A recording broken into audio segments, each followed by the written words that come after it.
طيب ኢንሻአላህ ከዛ በኋላ የሚሆነው አንዳንድ አላህ ካዘነላቸው ወጣቶች በስተቀር ብዙ ወጣቶች ላይ የሚታይ ችግር አለ። ያው እሱን ይመለከተናል ስላልኩኝ እዚህ ጋር ብንጠይቀውና ብንወያይበት የተሻለ ነው ብዬ አስባለሁ። እሱ ምንድነው ብዙ ወጣቶች በግልጽ ጥሩ ናቸው።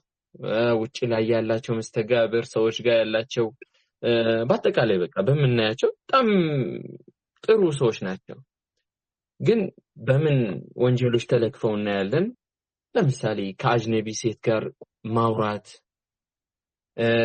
የተለያዩ ሙሐረም የሆኑ ቪዲዮዎችን አጸያፊ የሆኑ ቪዲዮዎችን ተደብቀው የሚመለከቱበት ሁኔታ በእነዚህና በመሳሰሉት ፈተናዎች ተፈትነው ልናይ እንችላለን። እና ይህ የድብቅ ወንጀል በቀልብ ላይ የሚያሳድረው ተጽዕኖ ምንድነው? አንድ ሰው ተደብቆ የሆነ ወንጀል ሲሰራ በቀልቡ ላይ ምን ያህል ተጽዕኖ አለበት? ይሄንን ተጠቅሶልንና ከዛ ደግሞ እንደዚህ አይነት በሽታ ያለበት ሰው እንዴት ከዚህ አይነት ወንጀል መውጣት ይችላል? ከእንደዚህ አይነት ፈተናዎች ከእንደነዚህ የሸይጣን መንጠቆች እንዴት መገላገል ይችላል የሚለውን ደግሞ ብዳሰሱልን ብዙ እህትና ወንድሞችን እንታደጋለን ብዬ ተስፋ አደርጋለሁ ከራሳችን ጀምሮ ማለት ነው። ባረከላሁ ፊክ። نعم أخي أبو عتيكة حقيقة ያሁን የተነሳው ጥያቄ የብዙ ወጣቶች ጥያቄ ነው ብዬ አስባለሁ። طيب የአንድ ሰው ጥያቄ ብቻ አይደለም የብዙዎች ጥያቄ ነው። አሁን ያነሳው ሁለት ነጥቦችን ነው። አንደኛ የደበቁ ወንጀሎችን በተመለከተና የተያዙ ቢሆንም ሁለተኛው ደግሞ ያኒ ከዚህ እንዴት መውጣት ይቻላል? ሐቂቃ ብዙ ጊዜ የድብቅ ወንጀል ሲነሳ አንድ የሚነሳ ነገር አለ። በአእምሮ ላይ የሚመጣ ነገር አለ። ያው የሰው ልጅ ነን፣ ደካሞች ነን። ነገር ግን አንድ ሰው ብቻውን ሆኖ ስልኩን ይዞ ጓዳው ገብቶ አላህ Subhanahu Wa Ta'ala ሲያምስ በነገራችን ላይ በቀጥታም ይሁን በተዘዋዋሪ ሰዎች ሆይ እናንተን አከብራለሁ እናንተን እፈራለሁ አላህን ግን ይኸው አልፈራም እንደዛ እንደማለት ነው። አንተ ክላስህ ውስጥ ነህ ብቻህና ስልክህ እጅህ ላይ ነው ዳታ እንደልብት ታገኛለህ። የዚህን ጊዜ ሸይጣን ይመጣና ምን ይልሃል? አንድ ጊዜ ብቻ ማንም አያውቅብህም። አየው ክላሱ እኮ ተቆልፏል፣ ማንም የለም። የተለያዩ ወደ ጥመት የሚጋብዙ ነገሮችን ያመቻችልሃል። አንተ የዚህን ሁለት አማራጮች አሉ ማለት ነው። አንዴ የአላህ Subhanahu Wa Ta'ala ትእዛዝ አላህ እያየኝ ነው፣ አላህ እየተመለከተኝ ነው፣ ክላሴን ዘግቼ ከክላሱ በታች ንፋስ እያስገባልኝ ያለው ጌታዬ፣ ይህን ስልክ ያመቻችልኝ ጌታዬ፣ ይህንን ቤት ያመቻችልኝ ጌታዬ እየተመለከተኝ ነው ብለህ ነፍስያን አሸነፈ ከዛ ወንጀል ትቆጠባለህ። ሁለተኛው ምርጫ ደግሞ የሸይጣን ጉትጎታ አሸንፎ ወደዛ ወንጀል ትገባለህ። አቡ አቲካ ካነሳቸው ነጥቦች ውስጥ ሐራም የሆኑ ምስሎችን መመልከት ወይ ደግሞ ፖርኖግራፊዎችን መመልከት እነሱን አንስታ ሐቂቃ ይሄ የድብቅ ወንጀል ከሌላ ወንጀል በጣም ተጽዕኖ የሚያደርገው ለምን እንደው ታውቃላችሁ? ከዛ የመተውበት እድሉ በጣም ጠባብ ነው ሊሆን የሚችለው። አስተውስ አያቀባችሁ طيب ይሄ ቀስ በቀስ አንተ ቀስ በቀስ የጀመርከው ከቲክቶክ ጀምሮ ቲክቶክ ላይ ያየኸው የራቁት ቪዲዮ ወደ ሌላ ዌብሳይት እየጋበዘ ወደ ሌላ ቪዲዮ እየጋበዘ ትሄዳለህ። በዚህ ጊዜ ረሱል አለይሂ ሰላቱ ወሰለም እንዳሉት من حديث ابي هريره رضي الله عنه አንድ ባሪያ የሆነችን ወንጀል ሲፈጽም ኑክተት في قلبه نكتة سوداء ቀልቡ ላይ አንድ ጠባሳ ጥቁር ጠባሳ ታርፍበታለች አሉ። فإذا نزع واستغفر وتاب سقل قلبه وإن عاد زيد فيها حتى تعلو قلبه ነገር ግን ወዳው ከዛ ወንጀል ተመልሶ ተውበት አድርጎ ከወጣ አላህ Subhanahu Wa Ta'ala ቀልቡን ያስተካክልለታል። ነገር ግን ያን ነገር እየጨመረ ቀስ በቀስ እየጨመረ ከሄደ ቀልቡ ምን እያለ ይመጣል ማለት ነው? ባረከላሁ ፊኩም እየጠቆረ ይመጣል ማለት ነው። ቀስ በቀስ ሳናውቀው ምናልባት ጀማዓ ትሰግዳለህ፣ ምናልባት ደርስ ትከታተላለህ፣ ምናልባት ከሰዎች ጋር ስትታይ መልካም ሆነህ ትታያለህ። ነገር ግን እነዚህን ወንጀሎች ስትጀምር ይሄን የድብቅ ወንጀል መዳፈር ስትጀምር የዛኔ ዒባዳ ተፍትና ያጣል ማለት ነው። የዛኔ ቁርአን ስትቀራ፣ ሰላት ስትሰግድ፣ ዚክር ስታደርግ ድሮ ስታገኘው የነበረው መረጋጋት፣ ድሮ ስታገኘው የነበረ ደስታ ይጠፋል ማለት ነው። ስለዚህ አቡ አቲካ ወደ መፍትሄው ስንመጣ ከድብቅ ወንጀል እንዴት ነው መውጣት የምንችለው? ሐቂቃ የመጀመሪያው የአላህ Subhanahu Wa Ta'ala እይታን ማስታወስ ነው። ሙራቀባ ያስፈልጋል። ቅድም እንዳልኳችሁ አንድ ሰው በድብቅ ወንጀል ሲሰራ ሰዎች ሆይ እናንተን አከብራችኋለሁ፣ ፈራችኋለሁ፣ አላህ ሆይ አንተ ግን ለኔ ቀላል ነህ። አዑዙ ቢላህ አላህ يعلم خائنة الأعين وما تخفي الصدور። ያቺ ሌባ የሆነችን ከዳተኛ የሆነችን አይን አላህ ያውቃል። አይደለም ስልክ ሆም ብለህ ዌብሳይት እየጎረጎርክ ሆም ብለህ ኢንተርኔት ፓኬጅ ሞልተህ የምትመለከተውን ሐራም ፊልም አይደለም መንገድ ላይ ስርቅ አድርገህ በሰከንድ ምልስ የምታደርጋትን አላህ ያውቃል። ይሄንን ማወቅ ያስፈልጋል። طيب ሁለተኛው ሼክ ባረከላሁ ፊኩም ይሄ አንዱ የኒፋቅን በር መክፈት ነው። ምክንያቱም እንዳልኳችሁ ይሄ በድብቅ የሚሰራ ወንጀል ሰዎች ጋር ሲሆን መልካም ሰው ይመስላል። በውጭ ጥሩ ነህ፣ መስጊድ ትመላለሳለህ፣ ዳዕዋ ትሰማለህ፣ ከዛም አልፎ ዳዕዋ ልታደርግም ትችላለህ። ነገር ግን በድብቅ የአላህ Subhanahu Wa Ta'ala ድንበር ትተላለፋለህ። يستخفون من الناس ولا يستخفون من الله وهو معهم ከሰዎች ይደበቃሉ ከአላህ Subhanahu Wa Ta'ala ግን አይደበቁም ይላል። ስለዚህ ይሄንን ተግባረ በድብቅ የምትፈጽማቸው ነገራቶች፣ በድብቅ የምታደርጋቸው መልእክቶች፣ መጻጻፎች አንዱ የኒፋቅ በር መሆኑን ማወቅ ሌላው መፍትሄ ነው። ሌላው የኸይር ስራ መበላት አለ። ሼክ በዚህ ላይ በጣም የሚያስፈራኝ ሐዲስ አለ። ሐቂቃ እጅግ በጣም የሚያስደነግጠኝ ሐዲስ አለ። ለአዕለመን አቅዋመን ሚን ኡመቲ يأتون يوم القيامة بحسنات أمثال جبال تهامة بيض فيجعلها الله عز وجل هباء منثورا. سبحان الله. رسول عليه الصلاة والسلام እንደው ከህዝቦች እኮ የሆኑ ሰዎችን አውቃለሁ አሉ ረሱል عليه الصلاة والسلام يوم القيامة እጅግ ትልቅ የሆነ መልካም ስራ ይዘው ይመጣሉ አሉ። በጣም ግዙፍ የሆነን ስራ መልካም ስራዎችን ይዘው ይመጡና ነገር ግን አላህ Subhanahu Wa Ta'ala ትንቢያ ያደርጋታል። طيب ثوبان رضي الله عنه ደነገጠ። ያ رسول الله صفهم لنا እንደው እስኪ ግለጽልን እነማን ናቸው? መልካም ስራቸው እንደዚህ ባዶ የሚሆንባቸው እነማን ናቸው አለ ثوبان። ረሱል عليه الصلاة والسلام እንደው ታውቃላችሁ ሙናፊቆች አይደሉም። أما إنهم إخوانكم ومن جلدتكم ويأخذون من الليل كما تأخذون ولكنهم أقوام إذا خلوا بمحارم الله انتهكوها. ይህ ሐዲስ ያስፈራኛል። መልካም ስራን የተባለ ይዘው ይመጣሉ አሉ ረሱል عليه الصلاة والسلام። ጾም አለ፣ ዚክር አለ፣ ብዙ ዒባዳዎች ሰላት አለ፣ ሐጅም ዑምራም ሊኖር ይችላል። ነገር ግን አላህ Subhanahu Wa Ta'ala ይህንን ስራቸውን በአጠቃላይ ዜሮ ያደርግባቸዋል። ነገር ግን እነዚህ ሰዎች ማን ናቸው አሉ? ልክ እንደናንተ ወንድሞቻችሁ ናቸው አሉ። ولكنهم أقوام إذا خلوا بمحارم الله انتهكوها. ነገር ግን ህዝቦች ናቸው ብቻቸውን በሆኑ ጊዜ የአላህን ክልከላቶች ይዳፈራሉ። አስቡ፣ የለፋህበትን ሰላት፣ የለፋህበትን ጾም፣ የተራብክለትን ጾም ዋጋ ስታጣ አንተ በሰራሃት በድብቅ በሰራሃው ወንጀል ምክንያት ዋጋ ሲያጣ አሰበው። ስለዚህ በጣም ልንፈራ ይገባል። ተውበት ልናደርግ ይገባል። ዱዓ ልናደርግ፣ በተለይ ዱዓ በጣም ትልቅ መሳሪያ ነው። የትግል የራሳችሁ ብቻ አይደለም። የአላህ ሱብሓነሁ ወተዓላ እርዳታ ያስፈልጋል።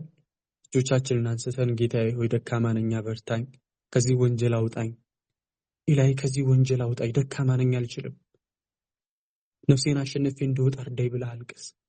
ልክ ነቢዩላህ ዩሱፍ ዓለይሂ ሰላም ወኢላ ተስሪፍ ዐኒ ከይደሁነ አስቡ ኢለይሂነ ወአኩን ሚነል ጃሂሊን፣ ተንኮላቸውን ከኔ ካላዘርክልኝ ወደ እነርሱ ዘነበላለሁ አሉ ነቢዩላህ ዩሱፍ ሲፈተኑ። ዱዓ ያስፈልጋል። ሌላው በቻልነው አቅም መልካም ስራዎችን ልናበዛ ይገባል። ሰላትን አስተካክለን ልንሰግድ ይገባል። እነ ሰላተ ተንሃ አኒል ፋሕሻኢ ወል ሙንከር። ሌላው ግን ትልቁ መንገድ ሼክ አብዱረዛቅ ምን እንደሆነ ታውቃላችሁ? ወደ ወንጀል የሚወስዱ መንገዶችን መዝጋት ያስፈልጋል። ይሄን የመጨረሻው ያነሳው ነገር አለ። ያኒ ይሄ በተደጋጋሚ የሚመጡልኝ ነገሮች አሉ። ወጣቱ የተፈተነበት አንተንም እንዳልከው ሼክ አብዱረዛቅ ውስጥ ላይ 4 እና 5 ጥያቄዎች ተመሳሳይ ናቸው። እነሱ ምንድናቸው? ሼክ ፖርኖግራፊ መመልከት፣ ሐራም የሆኑ ቪዲዮዎችን መመልከት። አላህ ሙስተዓን አላህ ሙስተዓን። ሐቂቃ ብዙዎቹ ጥያቄ እንደዛ ናቸው። በቃ የብዙ ሰው ፈተና እንደሆነ የብዙ ወጣት ፈተና እንደሆነ እዛ ላይ ነው። እንደ ቀላል የተጀመረ ነው። በነገራችን ላይ ሼክ አብዱረዛቅ ምናልባት የጀመረው ፌስቡክ ላይ ሊሆን ይችላል። ምናልባት የጀመረው ቲክቶክ ላይ ሊሆን ይችላል። ስለዚህ የመጨረሻው መፍትሄ ሊሆን የሚችለው እነዚህን ዱዓ ከማድረግ የተለያዩ ነገሮችን ከማድረስ ዋናው ሰበብ ወደዛ ወንጀል የሚወስዱትን መንገዶች መዝጋት ያስፈልጋል። ለምሳሌ ብቸኝነት ሊሆን ይችላል። ብዙ ጊዜ እንደዚህ አይነት ወንጀሎች የሚሰሩት ብቻህን ስትሆን ነው። መቼም እናትህ ፊት አታይም፣ አባትህ ፊት ገልጠህ አታይም። አይደለም እንደዚህ አይነት ጸያፍ የሆኑ ቪዲዮዎች፣ የራቁት ቪዲዮዎች ማየት ይቅርና ነሽዳም ላታዳምጥ ትችላለህ። ስለዚህ በቻላችሁት አቅም ብቻችሁን አትሁኑ። በብቻ ክፍል ውስጥ አትዝጋ። طيب ስለዚህ ወደዛ የሚወስድህን ነገር ማራቅ ያስፈልጋል። ስልክህ ከሆነ ጣለው። ካንተ ኢማን በላይ ያንተ ስልክ አይሻል። ስልክህን አዝልቀህ ጣለው። طيب ወደዛ የሚወስድህ ቲክቶክ ከሆነ ሰርዘው። ወደዛ የሚወስድህ ዋትስአፕ ከሆነ አጥፋው። ዩቲዩብ ከሆነ ሰርዘው። ወደዛ የሚወስድህ መጥፎ ጓደኛ ከሆነ ከሱ ጋር አራቅ። ሌላው ቢዚ መሆን ነው። ሼክ አብዱረዛቅ እንደሚባለው ያው ፈራግ ያለው ሰው ቢዚ የማይሆን ሰው የሸይጣን መጫወቻ ነው፣ ወይ ደግሞ የሸይጣን ቤተ ሙከራ ነው። طيب ብዙ ጊዜ ብቻውን ሲሆን ነው ይህ ወንጀል ሊያስብ የሚችለው። ከዛ ይሄ ነገር ይለምደዋል፣ አእምሮ ይለምደዋል። መጨረሻ ላይ ከሰው ጋር ሁሉ መቀላቀል ይጠላና ለሱ መዝናኛው ለሱ የደስታ ምንጩ ይህን ነገር መመልከት ይሆናል ማለት ነው። طيب ስለዚህ እነዚህ ነገሮች እናድርስ። አላህ ያየኝ ነው የሚለውን ነገር ጤናም ላይ ተጽዕኖ ይፈጥራል አይደል ሼክ ሐሰን? እና ሼክ አብዱረዛቅ ይሄ ጉዳይ ሌላ ሳይንሳዊ ችግሮች ብዙ እንዳሉበት፣ ለምሳሌ ማስተዋስ ችግርን ያደክማል፣ ትኩረት የማድረግን ነገራቶች ላይ ትኩረት እንዳያደርግ ያደርገዋል ይላሉ። ጤና ላይ ብቻ አይደለም ትዳርም ላይ ተጽዕኖ አለው ሼክ አብዱረዛቅ። ምናልባት ይህ ሰው አላህ ወፍቆት ትዳር ቢያገባ ላ የስተግኒ በሚስቱ አይብቃቅ። እሱ የለመደው ሐራም አለ፣ መመልከት የለመደው ሐራም ነገር አለ። ሚስቱን ሊስል የሚችለው ሊያስብ የሚችለው በዛ በተመለከተው የተቀነባበረ ሐራሞች በዛ ነው ኢማጂን ሊያደርግ የሚችለው። ትዳሩን ይበላሻል። طيب ስለዚህ ብዙ ጥያቄዎች ስላሉ ተርኒድ አበዛው መሰል ሼኻችን ኢንሻአላህ አላህ ይገዛል። አላህ ወጣቱን ከዚህ ፈተና አላህ ያውጣል። በደንብ نعم مرحبا ان شاء الله በደንብ መወራት ያለበት ጉዳይ ነው። ምክንያቱም የአብዛኛው እህት ወንድሞቻችን ያሉበት ሁኔታ ስለሆነ በደንብ ኢንሻአላህ ኡስታዝ አብዱረዛቅም አቡ ሱፊያን በጣም ብዙ ፋይዳዎችን ሰጥተውና አንተ ደግሞ ጨምሩት ካለ የተወሰነ ጨምሩልን ኢንሻአላህ። በእርግጥ ወደ መፍትሄዎቹ ሳልገባ ፊት ኡስታዝ አቡ ሱፊያን ከጠቀሷቸው ውጪ ይሄ ሲባል ተስፋ ለማስቆረጥ አይደለም። ያኒ ማስተካከል አይቻልም ማለት አይደለም። خلاص ትዳር ከያዝኩኝ በኋላ ትዳሬ ሊበላሽ ነው ወይ መመለስ አልችልም ወይ እንደዛ የሚል ስሜት እንዳይፈጠርብን ኢንሻአላህ ይቻላል። በደንብ መውጣት ይቻላል። መፍትሄው ላይ እንመጣለን ኢንሻአላህ። ቀጣይ ላይ እንመጣለን። ጥያቄዎች ወላሂ ከዚህ ሁላ ግን የሚያስፈራው በጣም የሚያስፈራው ሐቂቃ ኡስታዝ ሁሴን ከተጠቀሱት እርግጥ ይሄ ቀደም የአጅር ያጠፋል የተባለው በጣም ያስፈራል። ያው ቀረብ አድርጎ ምሳሌ መስጠት አስቡት። አንድ ሰው ከሀገሩ ወጥቶ ከቤተሰቦቹ ርቆ 30 ዓመት ያክል ሰርቶ በእርግጥ ይሄ አላህ ዛሊም አይደለም ሱብሃነሁ ወተዓላ ደሞዝ አይሰጥም ቢባል እንዴት ነው እንትን የሚለው እንዴት ነው ምን ያህል ይፈራል። ይሄ በርግጥ ዙልም ነው። አላህ ሱብሃነሁ ወተዓላ ረብከ ቢዘላሚ ልዓቢድ ፈጅር ተነስታችሁ የሰገዳችሁ ሌሊት የሰገዳችሁ ላኪን በዚህ ወንጀል ምክንያት በራሳችሁ ጥፋት ነዓም ነገ የውመል ቂያማ የሰራችሁት አጅር በአጠቃላይ ድምጥማጡ ይጠፋል ሲባል አንድ ሰው እኮ ደሞዝ እንዳይቀነስበት እንኳን ዛሬ ከቀረኝ ደሞዝ ይቆረጥብኛል ብሎ በብርድም በዝናብም በፀሐይም ይሄዳል አይደለም። እኛ ምን ጊዜ ይሄ ወንጀል ሊመጣ ሲል ኢንሻአላህ ለፍቴው እናወራበታለን። ይሄን ሐዲስ እናስታውስ ይገባል። እኔ ሌላ በጣም ያስፈራል ብዬ ማስበው ሼክ አብዱል ሐፊዝ ሱኡል ኻቲማ ነው። ሱኡል ኻቲማ ኻቲማ መበላሸት እንግዲህ ታውቃላችሁ ሁላችንም የምናውቀው ሐዲስ አለ። ነብዩ አለይሂ ሰላቱ ወሰለም 40 ነውያ የቀራ ሰው ያውቀዋል ሐዲሱን ያኒ አንዳችሁ መልካም ስራ ይሰራል በሱና በጀነት መካከል ክንድ ያክል ነው አይደል የተባለው። ከዛ በኋላ መጽሐፉ ቀድሞ የት ይገባል ተባለ? ጀሃነም እሳት ይገባል ተባለ። አንድ ሌላ ዘገባ አለ ፊማ يبدو للناس ሚላል ለሰዎች ግልጽ ሆኖ ማለት ነው።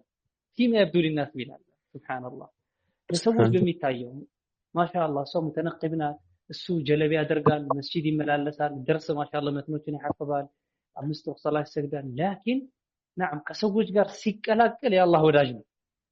ብቻውን ሲሆንስ አዱው ሊላህ የአላህ ጠላት ነው። ከሰዎች ጋር ሲቀላቀል አዱው ሊሸይጣን የሸይጣን ጠላት ነው። ላኪን ከሰዎች ተለይቶ ለብቻው ሲሆን በር ሲዘጋ يكون حبيبا للشيطان خليلا للشيطان የሸይጣን ፍጹም ወዳጅ يا الله سبحانه وتعالى طلعتنا ابن القيم اجماعا والله نقل يا رب اجمع العارفون بالله لا العارفون بالله اللهم በጥልቀት የሚያውቁ ማለት ነው።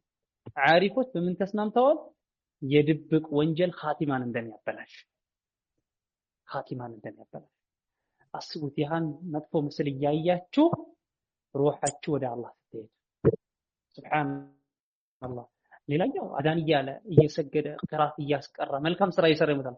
يعني من مات على شيء بعث عليه በአንድ ነገር ላይ ሞተ ሰው በዛ ነገር ላይ ይከሰከሳል።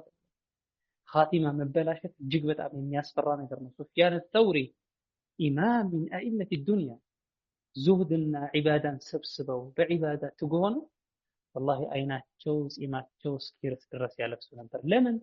ለምን የኻቲማቸው ጉዳይ ያሳሰባቸው። እኛስ ቀልባችን ደርቆ ሰላታችንን በኹሹዕ አንሰግድም፣ የዚክር አናበዛም። በዚህ ሁኔታ የድብቅ ወንጀል መጨመራችን እጅግ በጣም ከባድ ነው ማለት ነው። ባረከላሁ ፊኩም። መፍትሄዎቹን ኢንሻአላህ እናነሳቸዋለን። ተፈضل ኢንሻአላህ። ባይዘው ሼክ አብዱረዛቅ ይህ ነገር ቀላል የሚባል አይደለም። ዝሙት መሆኑ መዘንጋት የለበትም። ማለት መመልከቱ ራሱ ዝሙት ነው ማለት ረሱል አለይሂ ሰላቱ ወሰላም في الصحيحين ان الله كتب على ابن ادم حظه من الزنا ادرك ذلك لا محاله فزين العين النظر من الحديث طيب ስለዚህ የአይን ዚናው መመልከት ነው።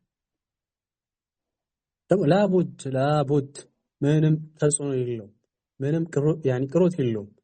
ያ የሚመለከተው አካል የሆነ ሰዓት ላይ ግዴታ ዝሙት ላይ ይወርቃል። طيب إلا ما رحم ربي نعم ምክንያቱም አልዑዩን መሳኢዱ ሸይጣን አሊ ብን አቢ ጣሊብ እንደሚሉት የሰይጣን ትልቅ ወጥመድ እሱ ስለሆነ እና ኢንሻአላህ መፍትሄው ላይ ሌሎችም እንትኖች ስለሚኖሩ ኢንሻአላህ ባረከላሁ ፊኩም አላህ ሁላችንም ይጠብቀን። ባረከላሁ ፊኩም። እዚህ ጋር አንድ ነጥብ ብናስታውስ አሁን ሰው ቀጥታ አይደለም ወደዚህ ወደ ከፋው ወደዚህ በጣም ወደ ጸያፍ ወደ ሆኑ ቪዲዮዎች ገብቶ ማየት የሚጀምረው። ብዙዎቻችን የምንዘነጋው እዚህ ላይ ነው። አብዛኞቻችን ከራሴ ጀምሮ ማለት ነው። እሱ ምንድነው የተለያዩ ሶሻል ሚዲያዎችን እንጠቀማለን በዘመናችን ያሉትን ማለት ነው። በዛኔ ስንጠቀም ሴቶች የተለያዩ ነገራቶች ይመጣልናል። ሁሉም ተደባልቆ ነው የሚመጣው፣ የጸዳ ነገር አይመጣም። በዚህን ሰዓት ላይ ነው እንግዲህ አሁን ከባድ እንትኑ ማለት ነው። እኛ ቀለል አድርገን ብናየው ወደ ከፋ ነገር የሚወስድን። አሁን ሰዎች ምንድነው የሚያደርጉት? ቲክቶክ ላይ ቁጭ ብለው ስክሮል እያደረጉ ወይ ፌስቡክ ሪል የሚለው ይሄ የቪዲዮ ቦታ ላይ ገብተው ስክሮል እያደረጉ ሴቶች ይመጣሉ። ወንድ ከሆነ ሴቷን ይመለከታል። የመጀመሪያ ስቴፑ ያ ነው፣ ያያል። ከዛ በኋላ ነው እንግዲህ በተደሩጅ ወደዛ ወደ ከፋ የሚደርሰው። እና እህት ወንድሞች እዚህ ላይ በደንብ ትኩረት እናድርግ። ወንድ የሴትን የአጅረሚን መልክም ሆነ ማንኛውንም አካሏን እንዲያይ አልተፈቀደለትም። ወከዛሊክ ሴቶች የወንዶችን እንዲያዩ አልተፈቀደላቸውም። ነገር ግን አብዛኞቻችን እዚህ ላይ ተሳሁል አድርገናል። በጣም ተዳክመናል። ይሄ ነገር በጣም ልንጠነቀቀውና የሚያሰጋ ነገር። ዛሬ ያለንበትን ሐል አንመልከት። ምክንያቱም ቀልብ ምንድነች ብለናል? ሁሌም ተገለባባጭ ናት፣ ቋሚ አይደለችም። ዛሬ ያለንን ኢማን፣ ዛሬ ያለንበትን ኢስቲቃማ አንመልከት። ነገ ልትገለበጥ ትችላለች። የምትገለበጠው ደግሞ ዝም ብላ ከዜሮ ተነስታ ወደ 100 አትገለበጥ። እኛ በምንሰጣት መንገድ ቀስ እያለች የምትገለበጠው። ስለሆነ አጠቃቀማችንን እናስተካክል። በዚህ አያይዛችሁ ኡስታዞቻችን ያው ሶሻል ሚዲያዎች በስተዋል እና እስኪ አጠቃቀማችንን ምን መምሰል እንዳለበት የተወሰነ በሉንና ከዛ በኋላ ኢንሻአላህ ወደ አድማጮች ጥያቄ እንድናልፍ። ባረከላሁ ፊኩም። አቡ አቲካ እንዳልከው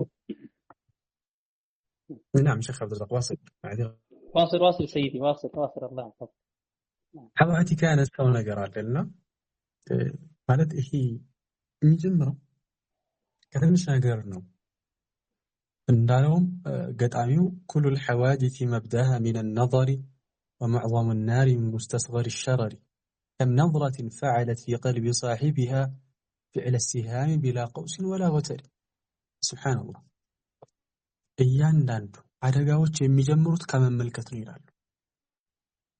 ومعظم النار من مستصغر الشرر طيب አብዛኛው ሰዓት ከናቁት የፍም ስብርባሪ የተነሳ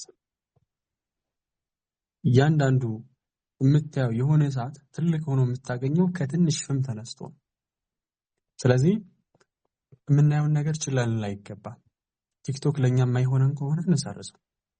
ቴሌግራም ለኔ የማይሆን ከሆነ ቴሌግራም ስገባ ቀልቤን የሚያደርቅብኝ ከሆነ ቲክቶክ ስገባ የሚመጡልኝ ነገራቶች ወደ ወንጀል የሚጋብዙ ከሆነ እንሰርዘው። እንደ አጠቃላይ ስልኬ ለኔ መልካም ካልሆነ ስልኬን ጥዬ ቆራሊው ስልክ ነው የሚባለው ወይ ደግሞ ደንቆሮ ስልክ ነው የሚባለው እሱን ላይ ያስ خلاص هكذا شيء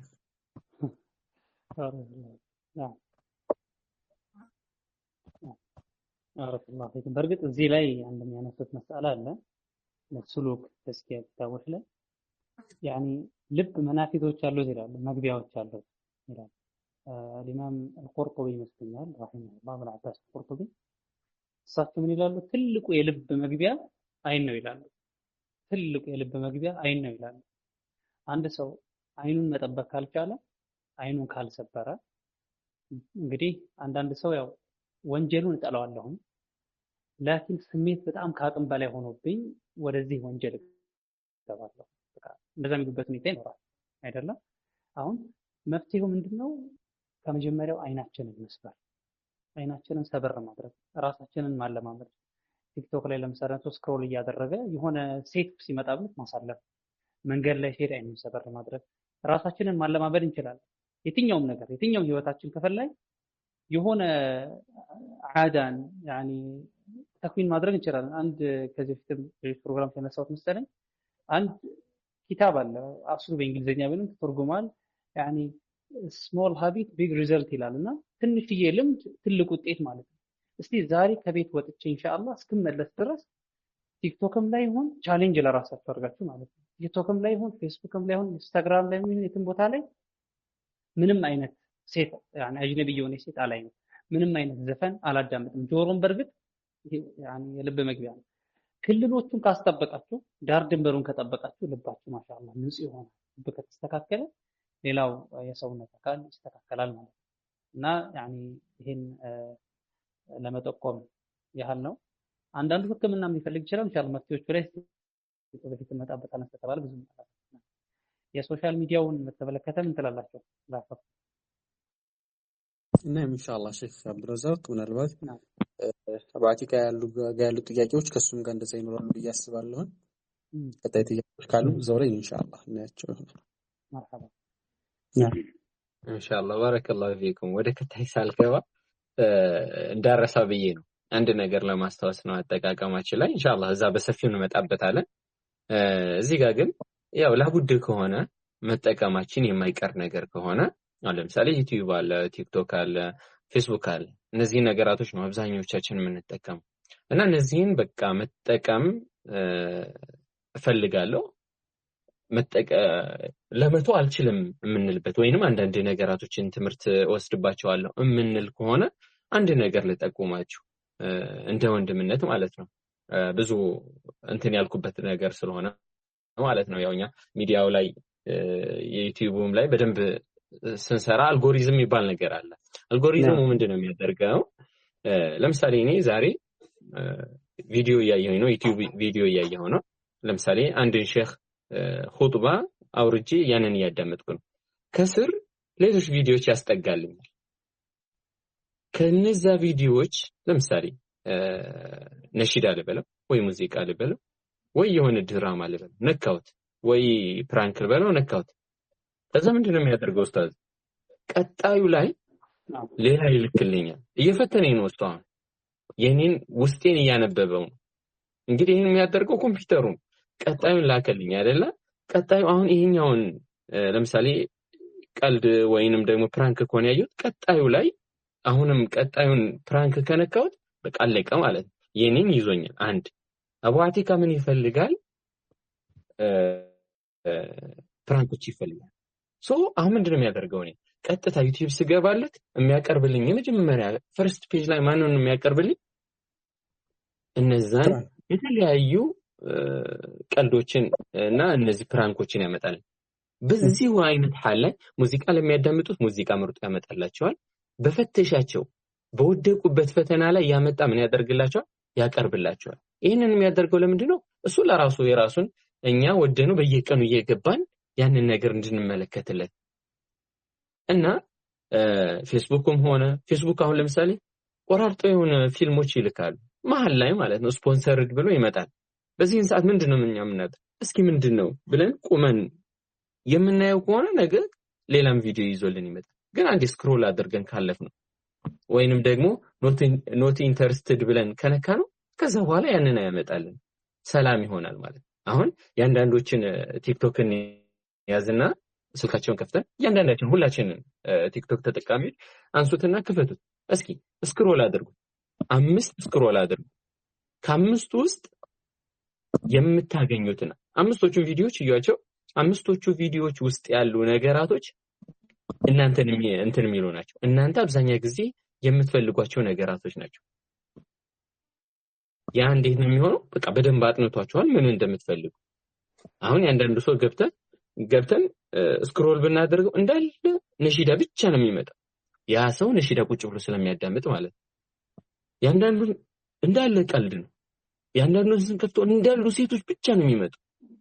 ያንዳንዱን ደግሞ የሙስሊሞች ወንድሞቻችንን ስንከፍተው እንዳለ ቁርአን ብቻ የሚመጣበት እንትን አለ እና አይ ላቡድ ነው እንጠቀማለን ከተባለ እነዚህን ነገራቶች እሱ መፈተኛ ይልክልናል።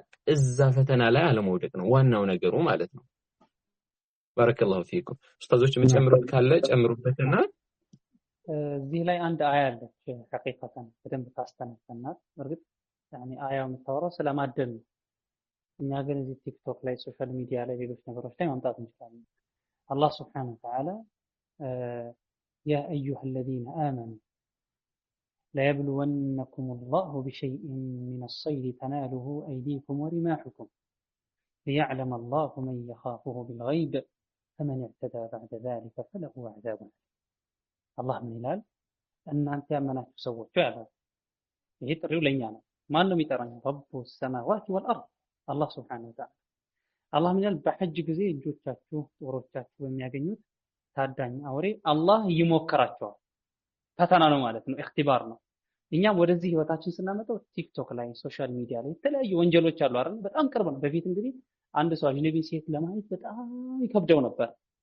የተለያዩ ቀደምት የነበረው አረብ ጃሂልያ ጊዜ የነበሩ ግጥሞች ያመላክታል አሁን አላህ እየፈተነን ነው ማለት ነው ከዛ አላህ ምን አለ ليعلم الله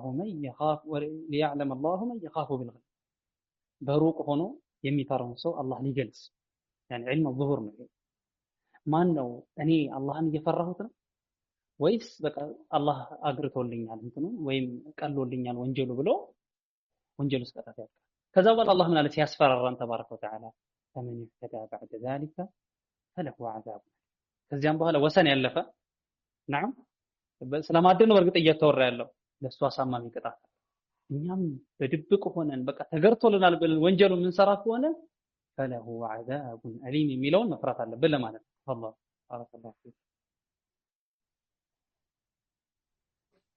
نعم شيخ عبد الرزاق እጅግ ወሳኝ የሆነ ነገር ነው ያነሳን ያለው ባረከላሁ ፊኩም ኢንሻአላህ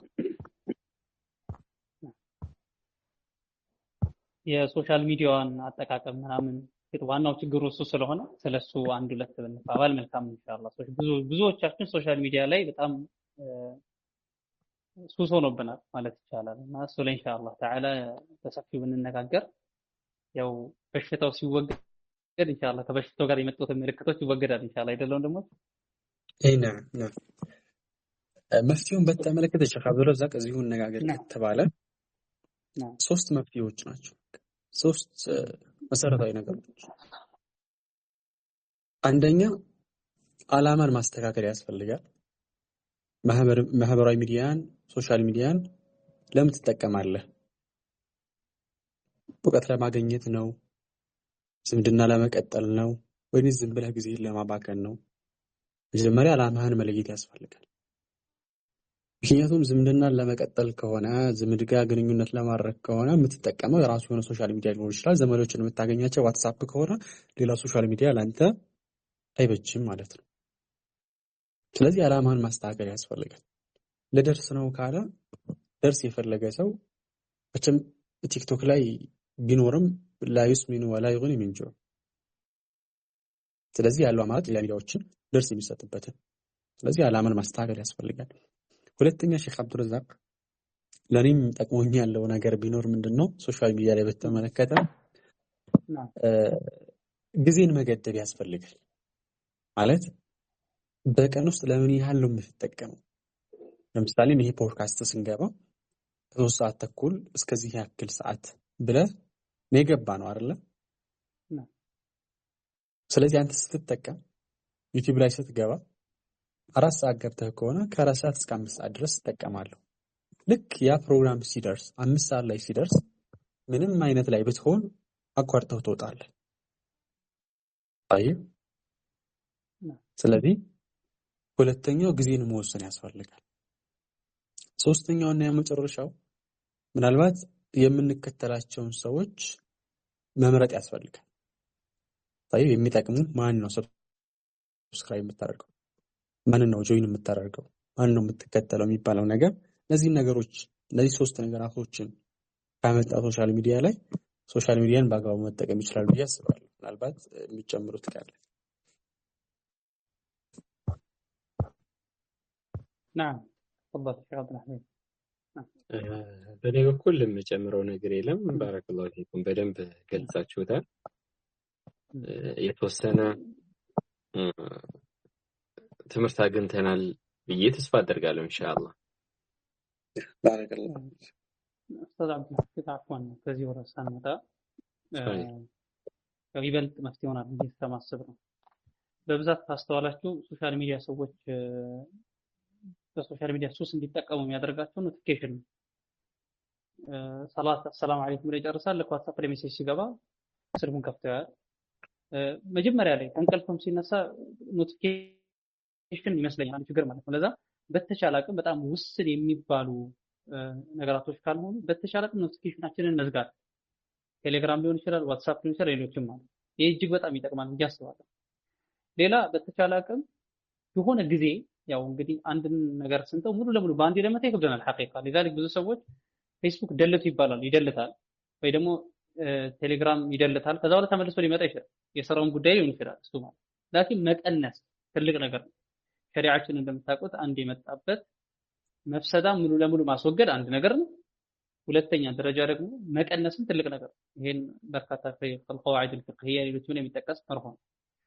ከፊል ጊዜ እስቲ ከስማርት ስልኮቻችን ራቅ ማለት ለምሳሌ የሆነ ጊዜ ላይ አንድ ወንድ ልጅ ለምሳሌ ስማርት ስልኩን አስቀምጦ ጠቀጠቀ ስልኩን ይዞ ሊሆን ይችላል። እሱን ወክ ማድረግ ጂም መስራት ሊሆን ይችላል። ግልጽ ነው።